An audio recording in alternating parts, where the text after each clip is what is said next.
See?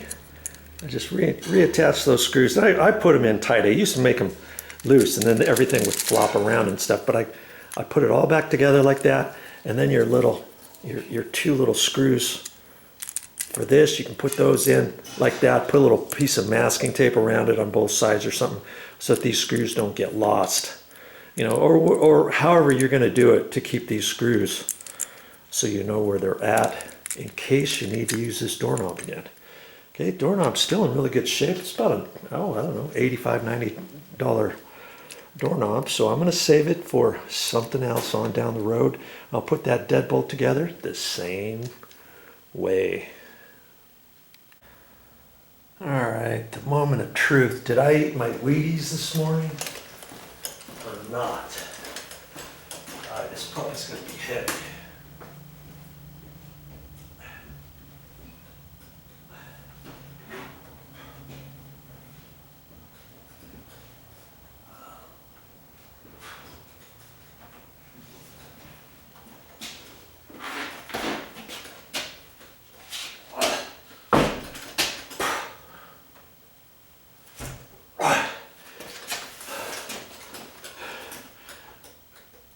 Yeah, no joke, this bad boy's heavy. I'm just gonna lean it down here for right now. I still have to get these hinges off. Let's see if I can lean it up against the wall. Just like that. There you go. Okay, then I can take these hinges off. And then I gotta put screws in the bottom of this door. And I'll do that next. Boy, I'm all out of breath just from that, man. Whew.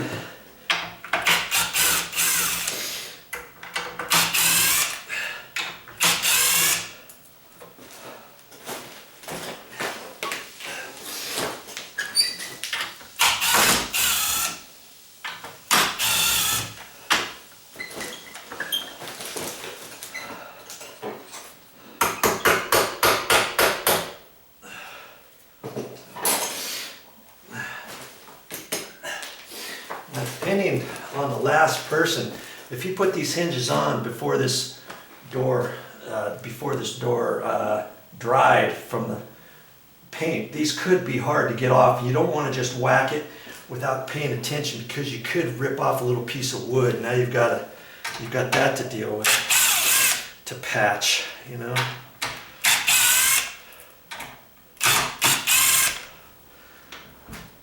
I haven't taken these off before, so I'm just trying to be careful, and it looks like everything's fine. And see, these particular hinges have a big round curve on them, so it was important for me to try to get the same rounded curved ones at the store because they have a very tight radius, they have a square one, and then they have the big quarter radius like this, okay? So be aware of that if you're getting new hinges, because if you don't get the right ones, then you're going to have to mortise this out to match your square ones that you get, or the tight radius ones and that kind of stuff, okay? So now I'm gonna flop my door down because I got to put some screws in the bottom of it. And see, this is the top of the door. Had I figured this a little bit differently, I would have leaned that up against the wall. Maybe I can still. Okay, I think I can get this resituated here. So I can put screws in the bottom. And like I say, don't kid yourself. This door is heavy, but you can do it. I think you can. Keep it out like that. There we go. Don't want to get too much of an angle to it because it could fall down on you. Okay, that looks okay. And now the reason why I'm going to put screws in the bottom is because then I'm going to stand this door up on my craft paper, okay? And then that way the screws will hold it up off the ground. So when I get ready to paint it, I can use my roller all the way down without hitting the craft paper. You know what I mean? And so I'm going to take some 2.5-inch long screws, my drywall screws. I happen to have some right here.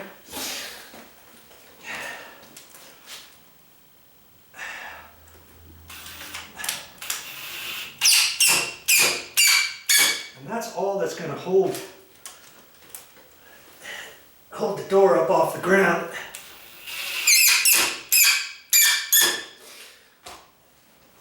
And I just measure them the same.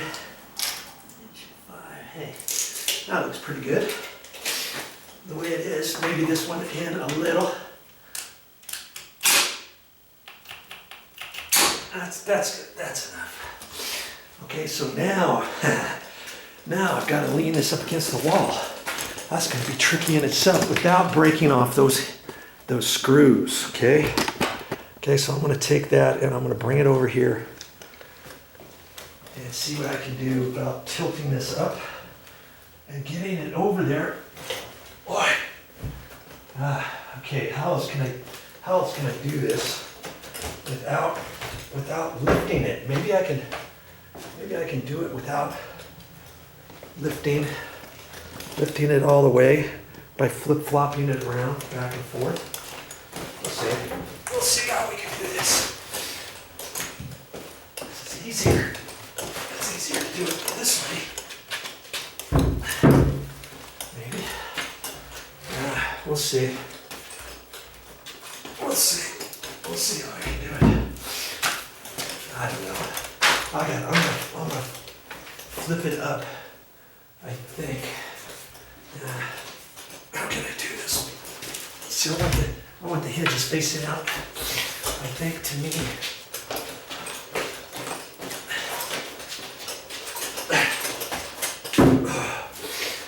I guess that's where the door is gonna sit. Is over on this end. Get you resituated just to see what kind of struggles you're going to have with the solid core door. Right? Okay. Make sure I've got the bottom, and I do. Okay. Right there.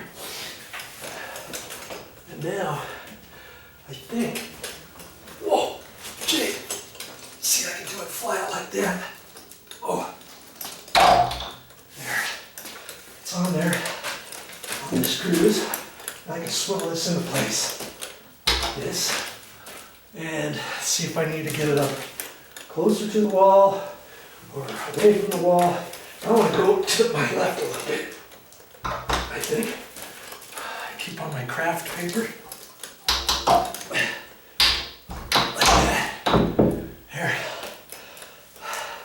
I don't want too much of an angle and stuff on it. I think that's going to be good, where I can double check the prepping on the door, sanding the door, wiping the door off, and all that kind of stuff. And then I can swivel it around and see it's only held by those 2 screws. So I got it plenty up off the craft paper, don't I?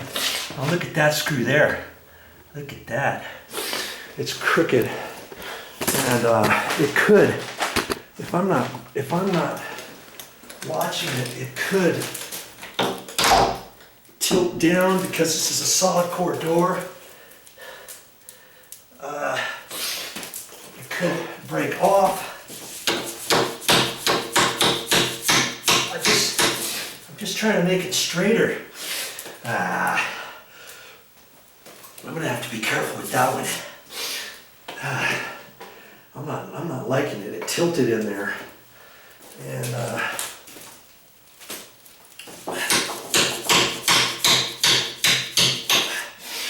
don't want to hit it. I don't want to hit it too far because it could snap. I think I'm going to leave it. Okay. All right. There's that door. Now, I think what I should do, see, remember, I've got to get the other door out here too, but the first thing I'm going to do is get this door set up and situated, get my paint out and all that kind of stuff. Because remember, I'm gonna redo this too, and I'm gonna have to take this door out too. You know what? I'm gonna have to prep that a little bit too. So I'm gonna go ahead and get that door out of there next.